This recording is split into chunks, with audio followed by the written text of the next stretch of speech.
Today's mindful moment. What happens when an unstoppable force meets an immovable object?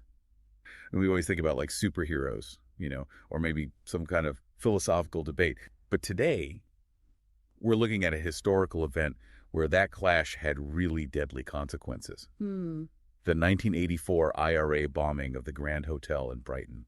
Yeah, this is the story that really takes us right into the heart of the Troubles, that conflict that went on for decades in Northern Ireland. Right. And we really need to understand that context to see, what led up to such a dramatic event. Yeah, it wasn't just some, random act of violence or anything.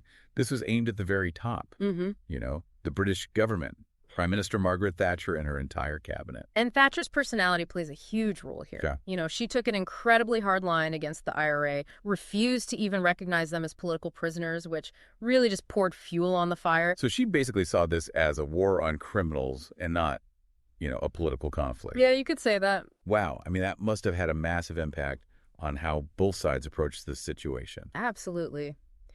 For the IRA being denied political status was like a direct attack on their legitimacy. Right. And it just fueled their sense of grievance.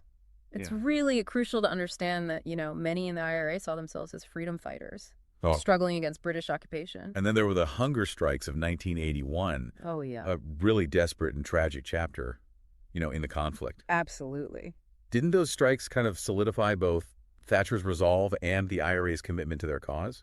Yeah, they did. These hunger strikes where IRA prisoners starved themselves to death protesting their conditions really became a focal point for both sides. Yeah. Thatcher refused to give in, furthering that image of the Iron Lady, as they called her. Right. While the strikers who became martyrs for the IRA cause kind of pushed the organization toward, even more drastic measures. Wow. And so that's where the IRA's so-called England department comes in. This was a unit specifically, tasked with bringing the conflict to mainland Britain. Exactly. Yeah. The England department was this shadowy group that was responsible for a series of escalating attacks in England. Okay. Starting, back in the mid-'70s with the Balcombe Street gang's reign of terror, really. Yeah. Bombings, kidnappings, all sorts of things. Right. And then moving into the 80s, you saw more targeted attacks like the bombings of Chelsea Barracks and Harrods. So there was a definite shift, in tactics from creating just general chaos to more strategic strikes against high-value targets. Yeah, I think it's fair to say that. Seems like they were trying to send a very clear message to the British government. Oh, absolutely.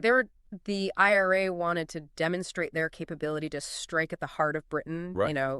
Shake the government's sense of security and ultimately force them to the negotiating table. And all of this led up to their most audacious operation yet. Okay. The Grand Hotel in Brighton.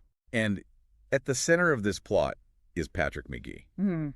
I mean, his story is almost a microcosm of the Troubles themselves. It really is. His childhood, was steeped in that sectarian violence that just plagued Belfast. Right. He saw the brutality of the conflict firsthand, and he became radicalized at a young age. Okay. And then his time imprisoned in the H blocks, those high security wings where the IRA prisoners were held, just further cemented his commitment to the cause, Right. especially during the hunger strikes. It's like every stage of his life kind of pushed him further down this path. Yeah, it's hard to see it any other way, really. And then, his skills as a bomb maker made him a valuable asset to the England department. Oh, exactly. Magee wasn't just some foot soldier, Yeah. He was a skilled operative, Wow. a technical mind, and, a chilling dedication to the cause. The Grand Hotel, wasn't just any building. It was a symbol of British history and power. Right. A place frequented by elites. And the fact that they targeted the Conservative Party conference, knowing Thatcher and her cabinet would be there, shows just how calculated this attack was. The choice of target really speaks volumes about their intentions. This wasn't about just causing damage. Right. This was about striking a blow at the very heart of British political power. Yeah. They wanted to decapitate the government, inflict both physical and psychological damage. It's hard to even imagine. Yeah. And they even went as far as having a construction engineer assess the hotel's structural weaknesses, to find the best way to maximize the bomb's impact. It shows the level of detail, the meticulous planning that went into this operation. Right. They weren't just relying on brute force. Right. They were using their intelligence network to exploit vulnerabilities, increase their chances of success. Wow. And then there's the technology, too, the long delay timer. Yeah. I mean, this was an innovation that allowed the IRA to plant the bomb weeks, even months in advance, made detection almost impossible. And they even came up with this fictional guest, Roy Walsh, Oh, yeah. to plant the bomb under the guise of a normal hotel stay. This was a game changer. The long delay timer gave the IRA an incredible advantage. They could effectively vanish after planting the bomb, right, making it seem like a random act of terrorism rather than a targeted attack. It's like they were playing chess, thinking several moves ahead.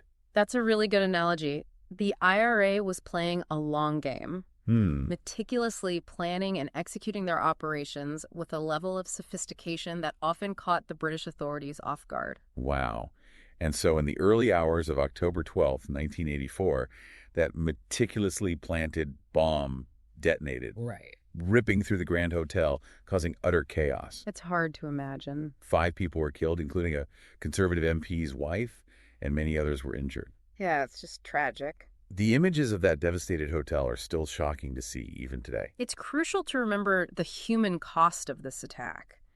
Of course. These weren't just statistics. Right. These were real people whose lives were shattered by this violence. Right. The physical and emotional scars of that night, would impact survivors and families for years to come. And amidst all the devastation and the shock, there was one truly stunning outcome. Margaret Thatcher survived. It's almost unbelievable, right? They came so close to actually achieving their goal of assassinating her. It really was. She was just minutes away from being in the room that took the brunt of the blast. A near miss that could have drastically altered, the course of British history. Right. But instead, it just seemed to strengthen Thatcher's resolve. Yeah, her response was just incredibly defiant. She insisted on carrying on with the conference, addressing the delegates just hours after the bombing. It was a powerful statement, like a message to the IRA that they wouldn't break her spirit. Yeah, it was a defining moment in her premiership. Thatcher really projected this image of strength and resilience, in the face of terrorism, and it resonated deeply with the British public. It solidified her image as the Iron Lady, unyielding and determined. And of course, the bombing triggered a massive police investigation led by Detective Chief Superintendent Jack Rees. Imagine the pressure they were under. Right. The entire nation was demanding answers and justice. The investigation was just colossal, They had to sift through the wreckage of the hotel interview, hundreds of witnesses, chase down countless leads. Right. And all while operating under the assumption that the IRA was planning further attacks. And this was, before the widespread use of DNA evidence and other forensic techniques that are commonplace today. Exactly. So they were really relying on traditional detective work. Yeah. Painstakingly piecing together clues, following trails of evidence. It's a real testament to their skill and dedication that they were able to identify the bomber at all. And a crucial piece of evidence, turned out to be a palm print. Oh, yeah. Found on a bath panel in the room where the bomb had been planted. The IRA had gone to great lengths to create this fictional character, Roy Walsh, to cover their tracks. Right. And that single palm print, amidst all the chaos and destruction, it became their undoing. It is amazing how seemingly insignificant details can sometimes make all the difference. Right. It's a reminder that even the most meticulous plans can unravel when confronted with thorough investigative work. And that palm print eventually led them to Patrick McGee. Right. Confirming their suspicions that he was the mastermind behind the attack. That is a huge breakthrough. But before they could apprehend McGee, there was this chilling revelation that the Brighton bombing was potentially just the tip of the iceberg. Oh, yeah. This is where it gets really scary. The IRA was actually planning a much larger and more terrifying campaign. The scope of what they uncovered was frightening, Oh, wow. The IRA was in the advanced stages of planning a coordinated bombing campaign targeting multiple seaside resorts across England. It's hard to even imagine. This operation, codenamed Operation Lochinvar, was intended to inflict widespread terror and cripple England's tourism industry during the peak season. Can you imagine the impact on the British public? The fear and uncertainty it would have created? The psychological impact would have been immense, Yeah. The IRA understood that striking at the heart of British leisure and recreation would send a powerful message. Right. They wanted to create a climate of fear, make people question their safety, even in places they associated with relaxation and enjoyment. And driving this sinister plot were Owen Coogan and Michael Hayes, Yeah. 2 senior figures in the IRA's England department. Coogan and Hayes were seasoned operatives, veterans of the IRA's long campaign of violence. Right. They had a deep understanding of British society and its vulnerabilities. Mm-hmm. They weren't just planting bombs randomly, you know? Right. They were strategically targeting locations that would maximize the impact both physically and psychologically. It's a chilling thought, isn't it? It is. To think of these individuals meticulously plotting to inflict, such widespread terror on innocent civilians. Yeah. It really highlights the dark side of this conflict. It does. The utter disregard for human life that can take hold in these situations. It's a stark reminder that even within organizations that claim to be fighting for a just cause, Right. there can be individuals who are willing to resort to extreme measures, justifying their actions in the name of a greater good. And the logistics of this operation, were incredibly complex. Smuggling weapons and explosives across international borders, setting up safe houses, recruiting operatives, coordinating everything from different countries. They had a sophisticated network that extended far beyond Ireland, including connections to arms suppliers in Libya and even within the United States. It's easy to get caught up in the details of these plots, right?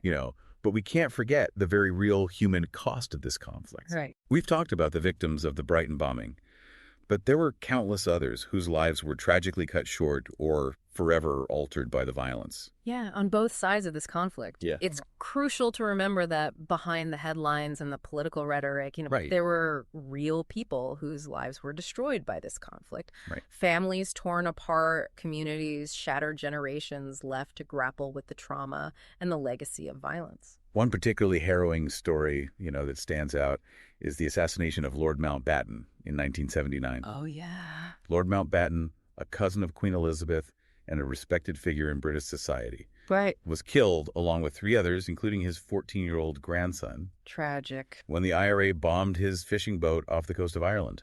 It was a shocking act of violence that sent shockwaves through Britain, Yeah. Highlighted the IRA's capacity for brutality. It was a turning point in many ways, wasn't it? It was. It sparked widespread condemnation of the IRA and led to increased security measures. But it also deepened the divisions between communities in Northern Ireland, making a peaceful resolution seem even more distant. It's a sobering reminder that even those who are seemingly removed from the immediate conflict, can become victims of its violence. Absolutely. This wasn't just a war fought on battlefields. Right. It was a conflict that seeped into every aspect of life, created a climate of fear and suspicion. And it's also important to acknowledge that violence wasn't limited to the IRA. Right. Loyalist paramilitary groups in Northern Ireland were also responsible for countless acts of violence, often targeting Catholic civilians in retaliation for IRA attacks. So the cycle of violence and retribution was incredibly difficult to break. It really was. So we have this backdrop of escalating violence, the IRA growing bolder and more ambitious in their attacks, and the British authorities struggling to contain them. And then, in a twist of fate, the IRA's own overconfidence leads to their downfall. It's a classic case of hubris. They had been so successful for so long that they began to believe they were untouchable. Right. But the British security services were learning and adapting. They were patiently gathering intelligence, building their case, waiting for the right moment to strike. And that moment came in June of 1985, almost a year after the Brighton bombing, when they launched a surveillance operation in Glasgow, Scotland. Their target was a suspected IRA operative named Peter Sherry. Okay. Sherry wasn't a major figure in the IRA, but he was known to have connections to the England department. So the authorities were hoping that by tracking his movements, they might uncover something bigger. It was a gamble, but one that paid off spectacularly. Through careful surveillance, they were able to link Sherry to Patrick McGee, who had somehow managed to slip out of Ireland undetected. The authorities realized they had a golden opportunity to capture the Brighton bomber and potentially dismantle the entire England department. It was a major turning point in the investigation. It was. They had their prime suspect in the Brighton bombing. Yeah. And they now had him linked to a new and potentially even more dangerous plot. The pressure was on to act quickly and decisively. So what happened next? Well, that's where part 3 of our deep dive begins. Okay. The story takes another dramatic turn as the authorities close in on McGee and his accomplices, Right. unraveling the full extent of Operation Lochinvar and bringing a long and complex chapter in the history of the Troubles to a dramatic close. So we left off with the authorities closing in on Patrick McGee in Glasgow, realizing they had a chance to not only capture the Brighton bomber, but also potentially dismantle the entire IRA England department. It's like the tension must have been incredible. Absolutely. And knowing they were dealing with a highly skilled and dangerous individual like McGee, the police had to move carefully. They couldn't risk tipping him off or allowing him to escape again. So how did they finally apprehend him? I mean, was it another dramatic chase or like a tense standoff? It was more of a carefully planned and executed raid. Okay. The police, armed with the intelligence gathered from their surveillance operation, stormed the apartment where McGee and his accomplices were staying. They caught them red-handed, literally in the midst of preparing for another attack. Wow, what a moment that must have been. Talk about a huge relief for the authorities. What did they find in the apartment? It was a goldmine of evidence, weapons, explosives, detonators, and most importantly, detailed plans outlining the entire scope of Operation Lochinvar. Right. This wasn't just speculation anymore. They had concrete proof of the IRA's intentions to unleash a wave of terror on English seaside resorts. It's chilling to think how close they came to pulling it off. But with McGee and his team captured, the immediate threat was neutralized. What happened next? Were they put on trial for the Brighton bombing and this new plot? Yes. McGee, along with his 3 accomplices, Gerard McDonnell, Martina Anderson, and Ella O'Dwyer, were extradited to England to face trial. Okay. The charges were serious, conspiracy to cause explosions and possession of explosives with intent to endanger life. Given the weight of evidence against them, did they even attempt to deny their involvement? The trial was a fascinating insight into the mindset of these individuals. While their lawyers challenged the prosecution's case, McGee himself used the trial as a platform to assert his political beliefs. Okay. He refused to recognize the authority of the British court, arguing that he was a prisoner of war, not a criminal. So he was essentially trying to frame his actions as part of a legitimate war against British rule in Ireland rather than acts of terrorism. Was this a common tactic for IRA members on trial? Absolutely. It was a way for them to maintain a sense of defiance, to refuse to legitimize what they saw as an occupying force. Okay. They believed that by refusing to play by the rules of the British legal system, they were striking a blow against their oppressors. But ultimately, those tactics were unsuccessful in this case. What was the verdict? The evidence was simply too overwhelming. McGee, McDonnell, Anderson, and O'Dwyer were all found guilty and sentenced to life in prison. It must have been a major victory for the British government and a huge blow to the IRA, especially losing key figures like McGee and his accomplices. It was a significant setback for the IRA's England department, disrupting their operations and sending a message that their campaign of violence wouldn't go unpunished. Right. However, it didn't bring an end to the conflict in Northern Ireland. So even with this major victory, the violence continued. It seems like this conflict was incredibly difficult to resolve. The Troubles were deeply rooted in historical grievances, political divisions, and social inequalities. Yeah. Ending the violence wasn't just about catching individual bombers. It required addressing these underlying issues and finding a political solution that could satisfy both communities in Northern Ireland. That must have been an incredibly complex and challenging process. Were there any signs of hope during this period? Amidst the ongoing violence, there were glimmers of hope. Okay. Secret talks were taking place between the British government and Sinn Féin, the political wing of the IRA, exploring the possibility of a negotiated settlement. So even as the bombs were going off, there were people working behind the scenes trying to find a peaceful way out of this conflict. It sounds like an incredibly delicate and risky process. It was, there was a lot of mistrust on both sides. Yeah. And any hint of compromise could be seen as a betrayal by hardliners within their respective communities. But the desire for peace was growing stronger, fueled by the exhaustion of endless violence and the yearning for a better future. And eventually those efforts led to a historic breakthrough. In 1998, the Good Friday Agreement was signed, marking a major step towards peace and reconciliation in Northern Ireland. It's hard to overstate the significance of that moment. The Good Friday Agreement was a testament to the power of dialogue, compromise, and the willingness to forgive, even after decades of bloodshed and suffering. It wasn't a perfect solution, but it provided a framework for a shared future one, based on power sharing and mutual respect. Exactly. And incredibly, Patrick McGee was released from prison in 1999 under the terms of the Good Friday Agreement, having served 14 years of his life sentence. His release was controversial, I bet. but it was also seen as a symbol of the new era of peace and reconciliation that the agreement ushered in, you know? Right. It was a recognition that for lasting peace to take hold, there had to be a willingness to move on from the past and embrace a future where former enemies could coexist. It's remarkable to think that someone who is responsible for such a horrific act of violence could be released from prison and become an advocate for peace. McGee's transformation is a testament to the power of forgiveness and the human capacity for change. Mm. He has since dedicated himself to working for peace and reconciliation, using his own experiences to promote dialogue and understanding between communities that were once bitterly divided. His story is a powerful reminder that even in the darkest of times, hope can emerge, and even those who were once sworn enemies can find common ground and work together to build a better future. Yeah, the story of the IRA's Brighton bombing is a complex and multifaceted one. It's a story of political violence, of individual acts of bravery and cruelty, of the enduring scars of conflict, but also of the resilience of the human spirit and the possibility of peace. It's a story that continues to resonate today, reminding us of the importance of dialogue, understanding, and compassion, even in the face of seemingly insurmountable differences. If this deep dive into the Brighton bombing and its aftermath has been insightful for you, hit that subscribe button and share it with someone you think would enjoy it. And as always, be sure to engage with these topics, critically challenge your own assumptions, and seek out diverse perspectives. Understanding the complexities of our past is crucial to building a more peaceful and just future. Don't forget to check out Mindful Moments.